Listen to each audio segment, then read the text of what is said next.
કરી પણ પછી એમ ભગવાનને કને હું યાદ કરવું કરે કે ભગવાન તું રાખજે લઈ તે ડોક્ટર ને સાહેબો ને બધાને દશા લે અને મારે રેડી દે પ્રભુભાઈ ને ભગવાન ગણીને અમે ભાઈ જાય એટલે એના બધા મારા હાથે જ કળબી ઉઠવા બેસવામાં ખૂબ તકલીફ હતી, પછી બહાર જવું હોય તો ખૂબ તકલીફ, એના માટે ટોયલેટની એ દિવસે સુવિધા અમારી પાસે નથી. ખાવાનું હોય એટલે કે છે તૈયાર કરવાનું ઉતવાળ થાય, થોડીક ઉતવાળી હડવા તો ઉતવાળી હડી હકું પાછી.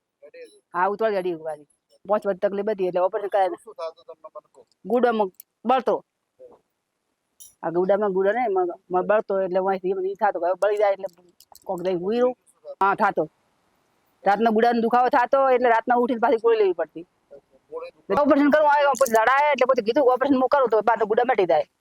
ના એટલે અહીંયા એક પગનું કીધું એટલે મેં ના પાડી, મેં એક પગનું મારે ઓપરેશન નહીં કરાવવું, કરાવો તો બે પગનું ઓપરેશન કરાવવાનું.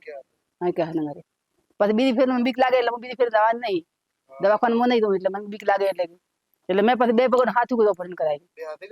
હાથી કો હું તો કહું છું ને કે બધા જાય કોઈ મટતો દુખાવો થતો હોય વધારે તો કોઈ દવાખાને જાય ઓપરેશન કરાવે પછી મટી જાય, પણ એની ભાઈ કરી રાખવી પડે.